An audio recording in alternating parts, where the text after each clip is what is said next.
이사야 43장 14절에서 21절까지 말씀입니다.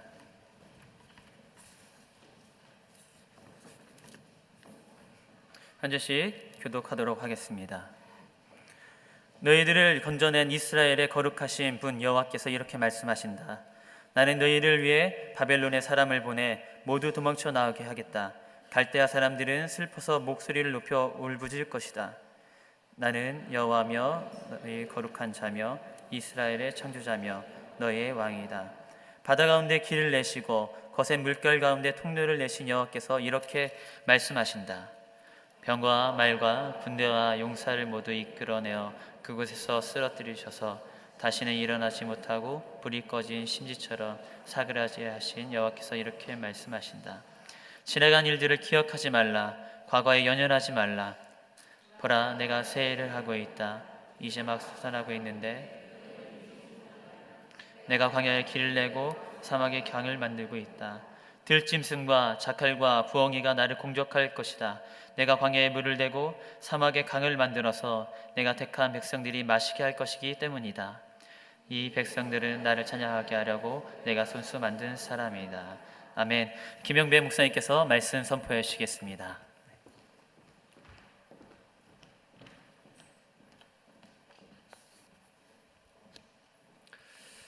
요즘 많은 사람들이 각자의 처지와 또 상황에 따라서 어려운 일 때문에 보이지 않는 희망 또 보이지 않는 소망, 그 문제로 인해서 고민하는 사람들이 참 많이 있는 것 같습니다. 그러면서도 어떻습니까? 곰곰이 생각해 보면 우리 인생 가운데 양식이 없어서 줄인 것이 아니라 어떤 잡고 갈 만한 소망이라든지 비전이 없기 때문에 많이 힘들고 어려워합니다. 그래서 우리에게 필요한 것은 무엇입니까? 어찌 보면 양식보다는 비전이 우리 인생 가운데 필요합니다. 비전은 야망과 다른 것입니다.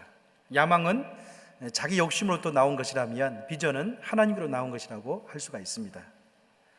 야망을 쫓다 보면 어떻습니까? 자신을 잃어버리고 또 야망을 쫓다 보면 세상의 욕망 때문에 뭔가 얻은 것 같지만 실상은 결국에 가서는 얻을 것이 없다는 것을 궁극에서는 알게 됩니다. 그러나 비전은 어떻습니까? 비전은 하나님께로부터 왔기 때문에 그 비전을 쫓는 사람은 하나님의 뜻을 성취합니다. 또 한 가지는 그 비전을 따르는 사람은 어떻습니까? 자기를 그 안에서 발견하는 축복을 누리게 됩니다. 비전은 꿈이 없는 사람에게는 다시 한번 새로운 인생을 향한 뭔가 얻을 수 있는 것을 우리에게 줍니다. 또 비전 어떻습니까? 비전은 매일의 삶 속에서 현실은 지쳐있지만 어렵지만 뭔가 붙잡고 나갈 만한 꿈을 주는 게 바로 비전입니다.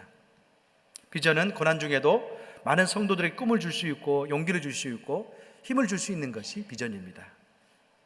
오늘 본문은 고난 중에 있는 이스라엘 백성들에게 하나님께 주신 귀한 비전의 메시지입니다. 지금 이들은 정말 힘든 어려운 상황 가운데 놓여 있습니다. 이스라엘 민족 가운데 가장 힘든 시기는 언제일까요? 그것은 바로 자기들이 선민이었지만 선민의 정체성을 잃어버리고 바벨론 포로 가운데 있었던 그 순간이었습니다. 그런데 하나님께서 이때 이사야 선지자를 통해서 이들에게 비전을 제시하시고 꿈을 주고 있습니다. 여러분, 신약 성경에 보면 또 바울이 옥중 가운데 있을 때 서신을 쓸 때가 있었는데 그것은 뭐냐면 빌립보 성도들에게 서신을 보냈습니다. 그때 그는 이야기합니다. 나는 옥중에 있지만 늘 감사하고 옥중에 있지만 나는 비전을 가지고 있습니다. 그렇게 선포하고 있어요. 결국에는 그 비전의 출발은 어디였습니까? 하나님께로부터 왔다고 이야기합니다. 빌립보 2장 13절 말씀을 같이 읽어보겠습니다. 함께 읽습니다. 시작. 너희 안에 생하시는 이는 하나님이시니 자기의 기쁘신 뜻을 위하여 너희에게 소원을 두고 행하게 하시나니. 바울은 분명히 이야기하고 있는데 어떻습니까? 너희 안에 행하신 이는 하나님이시니 그렇게 표현합니다. 성도 각 사람에게 하나님께서 비전을 주었기 때문에 또 그 비전을 주었을 뿐만 아니라 자기의 기쁘신 뜻을 위해서 너희에게 소원을 두시고 행하신다. 하나님의 비전을 성도에게 주었습니다. 그런데 그 비전을 또한 이루어가신 분이 하나님이십니다.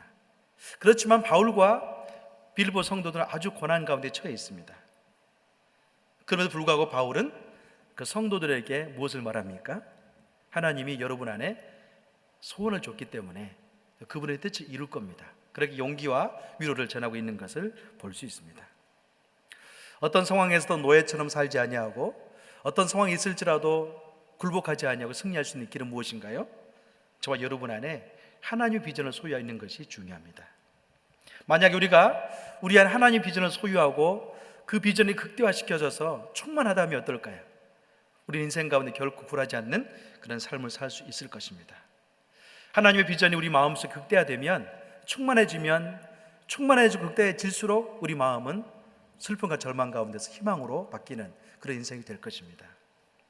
오늘 본문은 어떻습니까? 이스라엘 백성들 가운데 이러한 자신의 굉장히 힘든 상황 가운데서 새로운 세계를 향해 갈 수 있는 길을 보여주고 있습니다. 여러분, 저와 여러분에게는 믿는 성도이기 때문에 이미 믿음을 통해서 무엇이 주어졌습니까? 비전이 주어졌습니다. 그 비전을 극대화하기 위해서는 무엇이 필요합니까? 세 가지가 필요합니다. 첫 번째는 과거의 굴레에서 벗어나야만이 비전을 극대화시킬 수가 있습니다. 오늘 본문 이사야 43절, 16절, 17절을 같이 읽어보겠습니다. 18절까지 같이 읽겠습니다. 시작. 바다 가운데 길을 내시고 거센 물결 가운데 통로를 내신 여호와께서 이렇게 말씀하신다. 병거와 말과 군대와 용사를 모두 이끌어내어 그곳에서 쓰러뜨려서 다시는 일어나지 못하게 하고 불이 꺼진 심지처럼 사그라지게 하신 여호와께서 이렇게 말씀하신다. 지나간 일들을 기억하지 말라. 과거에 연연하지 말라. 너희는 이전 일을 기억하지 말며 옛적 일을 생각하지 말라. 그렇게 이야기하고 있습니다. 특별히 이스라엘 백성들 가운데 이 두 가지를 이들은 생각하지 말았어야 됩니다. 그러니까 첫 번째는 무엇인가요? 역사 속에 나와 있는 것처럼 이들은 애굽에 있을 때 애굽에서 노예의 그런 삶을 살았습니다. 애굽은 어떤 곳이었습니까? 이스라엘 백성들을 노예로 얽매였던 그런 삶이었습니다. 사람은 자신이 극한 어려움과 자기가 극복할 수 없는 그런 상황에 놓이게 되면 자신이 누구인 자를 망각하는 그런 존재입니다. 이스라엘 백성들은 하나님의 선민이었지만 애굽 땅에 살면서 어떻습니까? 극한 가난과 극도의 그런 폭력 내지는 부자유함 때문에 자신이 누구인가를 완전히 잊어버렸습니다. 어찌 보면 이들은 지금 노예 가운데 해방되었었지만 바벨론 포로만큼은 있을 때에 과거로부터 자유하지 못한 그런 삶을 살았습니다.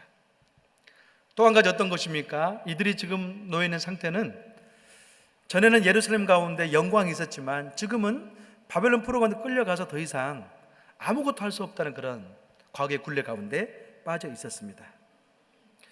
여러분, 사람이 어느 정도 믿음 안에 살면서도 굉장히 힘들고 어려운 순간들이 어떻습니까? 길면 자기도 모르는 사이에 과거의 그런 것들 가운데 빠져 있습니다. 어떤 사람 같은 경우는 과거 인생 가운데 빠져 있으면서 좋은 기억도 있습니다. 그렇지만 과거 인생 가운데 어떻습니까? 실패와 절망과 좌절, 힘든 그런 나락 가운데 빠지는 성도들이 굉장히 많습니다. 그래서 주님 우리에게 말씀하셨죠. 새술은 새 부대에 담아야 된다. 왜냐하면 우리가 새로운 삶을 살려고 했을 때 과거에 얽매여 있다면 어떻습니까? 과거 때문에 새술을 새 부대에 담을 수 없기 때문에 그렇습니다. 과거는 어떤 겁니까? 부대인데 새로운 부대가 새술을 담을 수 있다는 거죠. 특히 믿는 성도는 하나님 말씀을 깊이 묵상하면서 자신이 진정한 누구인가를 그 말씀 안에 찾아야 됩니다. 어떤 분 같은 경우는 하나님 말씀 가운데 있으면서도 그런 존재이면서 어떻습니까?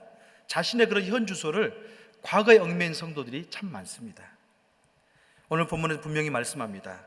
바다 가운데 길을 내시고 거센 물결 가운데 통로를 내신 하나님, 또 모든 적들을 물리신 하나님이 너희 하나님이 아니냐?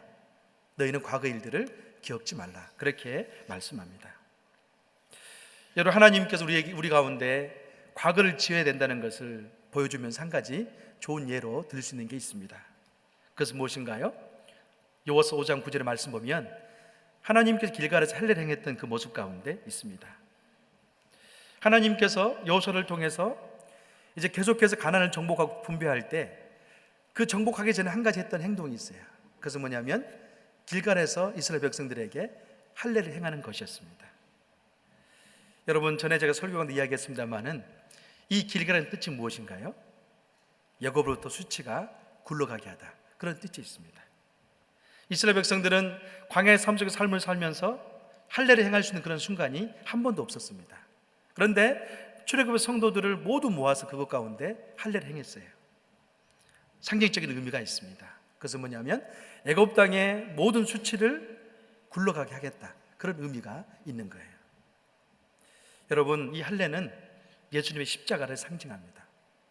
우리가 예수님 전에는 모든 사람들이 동일하게 죄인이라고 성경은 선포합니다. 그 죄 때문에 수치감과 그 죄 때문에 누구든지 지옥 갈 수밖에 없는 그런 운명이었습니다.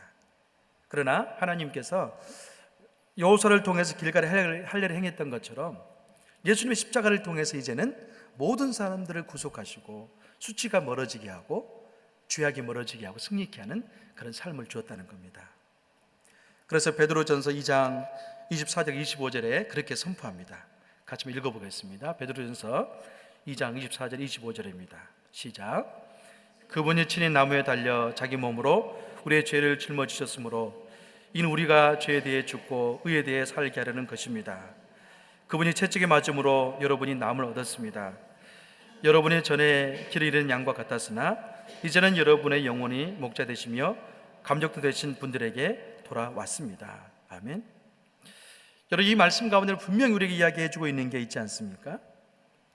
전에는 너희들이 죄 가운데 있었지만 이제는 죄에 대해서 죽었다고 선포합니다. 또 한 가지는 하나님 의에 대해서는 산 자라고 선포합니다. 그래서 우리는 죄에 대해서, 이 과거란 죄에 대해서는 그리스도의 그 십자가를 통해서 자유케 되었고 하나님 의에 대해 산 자라고 성경은 이야기하고 있습니다. 또 한 가지 무엇인가요? 전에는 길을 잃은 양처럼 감독자가 없었지만 지금은 감독자가 있다고 선포하고 있어요. 만약에 우리 인생 가운데 예수 믿으면서도 하나님 안에 있으면서도 어떻습니까? 이 감독자가 없다는 생각 가운데 살고 있는 사람은 과거에 사는 인생입니다. 외로움이 있습니다. 절망이 있으면 도울 자가 없다고 우리 내면 안에 절망의 소리가 나옵니다. 그러나 어떻습니까? 우리가 예수님을 통해서 모든 과거가 정리되었고 감독자가 있다는 그런 의식 가운데 사는 사람은 절망과 좌절, 힘든 순간이 있을지라도 그분에게 이야기하고 승리하는 그런 삶을 살 겁니다. 사랑하는 여러분, 이 사실 아는 것이 중요합니다. 과거는 얽매였던 죄악이 십자가를 통해서 해결됐던 것처럼 우리에게는 다 지나갔습니다. 이제 우리는 새로운 복음 가운데 그분과 더불어서 과거를 정리하고 십자가를 통해서 거듭나는 그런 인생이 되어야 됩니다. 두 번째로 여러분, 우리가 믿음 안에서 날마다 승리하기 위해서는요, 이 비전을 확대시켜야 되는데 비전을 확대시키기 위해서 무엇이 필요합니까? 새로운 일을 기대하는 것이 필요합니다. 19절 20절을 같이 한번 읽어보겠습니다. 시작. 보라, 내가 새 일을 행하고 있다. 이제 막 솟아나고 있는데 너희는 느끼지 못하고 있느냐? 내가 광야의 길을 내고 사망의 강을 만들고 있다. 들짐승과 작갈과 부엉이가 나를 공경할 것이다. 내가 광야에 물을 대고 사망의 강을 만들어서 내가 택한 백성들이 마시게 할 것이기 때문이다. 아멘. 사람들은 누구나 자기의 그런 고집과 또 아집, 또 스타일이 있는 것 같습니다. 때로는 자신만의 수준에서 벗어나지 못하는 경우도 많이 있습니다. 때로 어떻습니까? 다른 사람이 지적해도 그 수준을 벗어나지 못할 때가 많이 있죠. 그러나 여러분, 우리가 믿는다는 것은 무엇을 의미합니까? 기대한다는 것을 의미합니다. 다시 말하면 내가 믿음을 가지고 있다는 것은 하나님을 기대한다는 것을 의미한다는 거죠. 하나님의 자비는 우리를 둘러싸고 있습니다. 하나님의 긍휼은 어떻습니까? 오늘 본문에 나와 있는 것처럼 이스라엘 백성들에게 세일을 행하는 것, 그게 바로 그분의 자비라고 말합니다. 세상은 많은 사람들은요, 그리스도 안에 있으면서도 그리스도 안에 있기보다는 과거에 있는 것을 굉장히 좋아하고 그 안에 있습니다. 왜 그럴까요? 하나님께서 우리 인생 가운데 새롭게 행할 일들을 기대하지 못하기 때문에 그렇습니다. 나는 더 이상 이런 모습을 벗어나기 힘들 거야. 우리의 가족과 우리의 가정과 우리 직장 내 사업자 같은 경우는 이런 새로운 비전과 꿈을 갖기는 힘들 거야. 왜냐하면 현실이 이러니까. 또 한 가지는 나는 많은 노력을 해봤지만 더 이상 이 굴레를 벗어날 수 없다는 생각 가운데 있기 때문에 그렇습니다. 아주 흥미로운 실험이 있었습니다. 쥐를 일정한 박스 안에 넣어 놓았습니다. 이 박스 안에 세 가지의 그룹의 쥐를 집어넣습니다. 그런데요, 이 박스는 어떻습니까? 이 박스가 있는데 이 박스 안에 유리 간격이 이렇게 쳐져 있습니다. 유리 간격이 치어지기 전에 그 쥐는요, 점프하면 그 간격이 쳐 있는 넘어서 점프할 수 있었어요. 첫 번째 실험 가운데는 쥐 한 마리를 그 박스 안에 넣어놓고 이 가운데에 있는 그런 그것을 이렇게 간격을 놓을 수 있는 그런 유리 것을 제거했습니다. 제거했을 때는 그 쥐는 그 박스의 그 천장에 닿을 수 있는 그런 점프를 가지고 있었어요. 첫 번째 쥐 같은 경우는 점프해서 천장도 닿고 그랬습니다. 두 번째는 두 마리 쥐를 넣으면서 그 쥐에 대해서는 이제 간격을 그 높이를 한정할 수 있는 가운데 막대기를 놨습니다. 그 막대기는 유리 막대기였습니다. 두 번째 쥐 같은 경우는요, 높이 뛰었다가 그 유리 막대기에 머리가 닿으니까 몇 번 뛰다가는 뛰지 않는 거예요. 그 다음에 세 번째 쥐 실험 가운데는 세 마리 쥐를 넣었는데요, 첫 번째 쥐처럼 그 유리 막대기를 제거한 다음에 넣습니다. 세 마리 쥐가 열심히 뛰었습니다. 두 번째는요, 다시 그 세 마리 쥐를 유리 막대기를 넣은 다음에 그 쥐를 집어넣습니다. 어떨까요? 뛸 때마다 머리가 닿겠죠. 그 다음에 그 똑같은 그 세 마리 쥐를 유리 막대기를 제거한 다음에 또 집어넣었어요. 그때는 어떨까요? 이 세 마리 쥐가 안 뛰는 거예요. 왜 그럴까요? 보이는 이 유리 막대기는 제거됐지만 그들의 생각 가운데 내가 뛰어봤자 되지 않는다는 거예요. 여러분, 이 실험 가운데 알 수 있는 것이 무엇입니까? 인생의 많은 슬픔과 절망과 좌절, 거듭된 실패는 우리 인생 가운데 이 쥐들의 실험처럼 자기 한계를 어떻습니까? 스스로 설정한다는 거죠. 자기만의 감옥에 갇혀 있는 사람은 마치 세 번째 쥐의 실험처럼 더 이상 점프하지 않습니다. 나는 할 수 없다는 그런 생각 가운데 머물러 있습니다. 또 한 가지는 믿음을 가졌을지라도 어떻습니까? 더 이상 하나님을 향해서 기대하지 않습니다. 하나님이 내 인생 가운데 어떤 새로운 일을 행하시고 새로운 비전을 던져주고 내 질병을 치료해 주고 꿈을 준다는 그런 생각을 더 이상 갖지 못합니다. 사랑하는 여러분, 그런 오늘 본문에 보면 이스라엘 민족들이 근 세월만큼 바벨론 포로 가운데 갇혀 있었지만 이제 하나님께서 이스라엘 백성들 향해서 선포하는 메시지가 있습니다. 보라, 내가 새 일을 행하고 있다. 이제 막 솟아나서 광야에 길을 내고 사막에도 강을 만들 것이다. 그렇게 메시지를 선포합니다. 여러분, 광야는 어떻습니까? 광야의 특징 가운데 한 가지는 길이 없는 겁니다. 만약에 길이 있다면 그것은 광야가 아닙니다. 그래서 하나님께서는 이 길이 없는 광야 가운데 새 길을 낼 것이라고 말합니다. 또 한 가지 무엇인가요? 사막이죠. 사막에는 물줄기가 없습니다. 근데 하나님께서 사막 가운데 강을 만들 것이다. 그렇게 이야기하고 있습니다. 여러분, 이스라엘 백성들은 광야와 사막은 잘 알았습니다. 왜 그럴까요? 그들이 살았던 장소이기 때문에. 전혀 불가능한 것을 하나님은 지금 만들고 행하고 성취하겠다고 메시지를 전하고 있어요. 그 후에는 들짐승과 자갈과 부엉이가 와서 이 새 일을 보고 난 다음에 하나님을 찬양하고 예배할 그럴 때가 올 것이다. 그렇게 말씀합니다. 사랑하는 여러분, 여러분 인생 가운데도 너무나 힘들고 어려운 순간들이 거듭돼서 마치 하나님께서 이 광야의 길을 내시고 또 사막의 강을 만든다는 그런 기대 없지는 않습니까? 어떤 분 같은 경우 더 이상 그런 기대를 하지 않는 분도 많이 있을 겁니다. 그러나 분명한 것은 뭐냐면 오늘 본문에 보니까 새 일을 행했다고 우리에게 생애 행하신 분이라고 우리에게 말씀하고 있습니다. 더 중요한 것은 무엇이냐면 이렇게 하나님께서 광야에 길을 내시고 사막에 강을 내는 목적이 있습니다. 그것은 무엇인가요? 자기 백성들 하여금 마시게 하기 위해서 그렇다고 말씀합니다. 우리가 하나님의 새 일을 기대할 것은 무엇이냐면 그분이 행함을 통해서 저와 여러분에게 은혜를 주기 때문에 그렇습니다. 우리가 신앙생활하면서 늘 잊지 말아야 할 게 있습니다. 그것은 무엇입니까? 저와 여러분에게 행하실 주님의 은혜를 잊지 말아야 됩니다. 또 한 가지는 지금까지 받아왔고 누렸던 모든 것들이 은혜였다면 그분은 우리 나중 인생 가운데도 얼마든지 그런 일을 행하고 있을 겁니다. 그 시편 81편 10절의 말씀 가운데는 그렇게 말씀합니다. 같이 한번 읽어볼까요? 함께 읽습니다. 시작. 나는 너를 이집트에서 끌어낸 내 하나님 여호와니 입을 크게 벌려라. 그러면 내가 채워주겠다. 아멘. 시편 81편 10절의 말씀 같은 경우는 분명히 이야기합니다. 너의 입을 크게 벌려라. 그러면 내가 너에게 채워주겠다. 한 가지의 방향이 있습니다.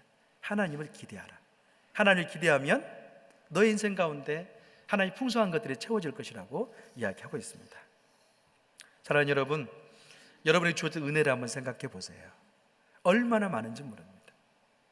그리고 여기에서 예배드리는 그 자체가 그분이 은혜를 주지 않았다면 불가능한 거죠. 곰곰이 생각해 보니까 저 인생 가운데 개인적으로 봐도 하나님의 은혜가 참 크다는 것을 느꼈습니다. 결코 그분의 은혜가 있지 않았다면 우리는 영적인 소망을 꿈꿀 수도 없고 가질 수도 없습니다. 그러나 어떻습니까? 그 은혜 하나님이 저와 여러분에게 메시지를 전합니다. 내가 새 일을 행할 것이다. 기대하라고 말씀합니다. 여러분, 우리 인생 가운데 정말로 하나님이 기대하는 그런 삶이 있다면 그분은 기도할 것입니다. 또 한 가지는 기도를 통해서 영적인 열매를 통해서 승리하는 그런 삶을 분명히 살게 됩니다. 마지막으로 우리가 비전을 극대화하기 위해서는요, 우리 존재의 목적을 분명히 성경을 통해서 알아야 됩니다. 오늘 본문 21절을 마지막으로 함께 읽습니다. 시작. 이 백성은 나를 찬송하게 하려고 내가 손수 만든 사람들이다. 아멘. 알버트 아인슈타인이 그렇게 외쳤습니다. 나는 하나님의 생각을 알고 싶다. 그 외에 다른 생각은 나에게 부수적이다. 그렇게 이야기했습니다. 다시 말하면 나는 나를 향한 하나님의 계획과 생각을 알고 싶다. 그 외의 것은 부수적인 것이다. 그렇게 말했어요. 여러분, 이 세상에서 가장 행복한 사람은 누구일까요? 이 세상에서 가장 행복한 사람은 자신이 누구인지를 아는 사람입니다. 또 한 가지는 자기가 누구인지를 아는 반면에 그분의 뜻을 이루기 위해서 자기 인생을 드릴 줄 아는 인생이 가장 행복한 사람입니다. 사람이 누구인지를 알기 위해서는요, 내가 누구에게 속해 있는가를 아는 것이 먼저입니다. 원래 사람들은 관계를 통해서 자기를 찾게 되어 있고, 또 관계를 통해서 어떻습니까? 자기의 가치와 자기의 소중함을 느끼고 깨닫게 되어 있습니다. 우리가 만약에 하나님과의 관계 속에서 내가 누구인지를 분명히 안다면 그 인생은 승리하는 삶이 분명합니다. 오늘 21절에 그렇게 말합니다. 내가 너를 지었다고 말합니다. 내가 너를 지은 것은 분명한 목적이 있다고 말합니다. 그것은 무엇인가요? 찬양을 받기 위해서 그렇다고 말합니다. 많은 현대인들은 익명성을 좋아합니다. 그래서 보통 성도들 가운데 그런 분들이 계시죠. 조그만 교회 다니기보다는 익명성이 보장된 큰 교회 가기를 좋아합니다. 그러니까 여러분, 익명성이 굉장히 좋은 것처럼 여겨지지만 현대인들은 이 익명성에 좋아하는 허울 속에 갇혀 있어요. 왜 그럴까요? 익명성은 타인과 끊어진 관계를 이야기합니다.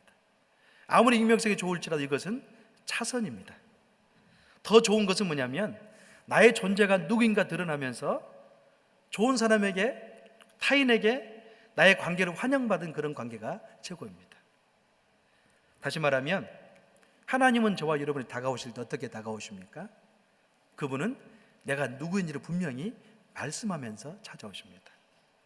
하나님은요, 익명 속에 자기를 감추지 않습니다.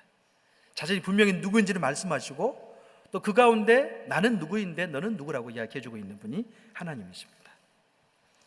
오늘 본문에 보니까 그렇게 말하죠. 이 백성은 나를 찬양하게 하려고 내가 손수 만든 사람들이다. 나는 너를 지은 여호와다. 그분이 분명히 우리에게 말씀하시면서 찾아옵니다. 여러분, 요한 사도도 또한 그렇게 이야기합니다. 요한일서 4장 4절을 좀 더 읽어보겠습니다. 시작. 자녀들아 너희는 하나님께 속하였고 또 그 저희를 이겼나니 나는 너희 안에 계신 이가 세상에 있는 이보다 크심이라. 아멘. 요한 사도는 어떻게 말합니까? 자녀들아 너희는 하나님께 속하였고 또 저희를 이겼나니. 무엇을 말하고 있어요? 여러분들은 지금 하나님께 속한 존재입니다. 이 정체성도 분명히 이야기해 주고 있습니다. 또 한 가지는 저희를 이겼고, 이것은 뭐냐면 세상을 이겼다는 것을 이야기하고 있어요. 예수님께서 이 땅에 오셔서 어떻습니까? 죄와 사망의 권세를 이기시고 십자가를 지신 다음에 그분은 부활하셨습니다. 이 세상을 이기셨습니다. 그와 더불어 우리 또한 이 세상을 이겼다고 이야기하고 있습니다. 왜 그럴까요? 우리가 하나님께 속한 존재이기 때문에 그렇게 말씀합니다. 하나님의 선택을 받은 이스라엘 백성들에게 가장 힘든 시즌은 바벨론 포로기였습니다. 이렇게 힘들고 어려울 때 어떻습니까? 자신 누구인지 그들은 망각했습니다. 또 한 가지는 내가 정말로 다시 섬이 회복되어져서 예루살렘에 돌아갈 수 있을까? 거기에 희망을 버려버렸습니다.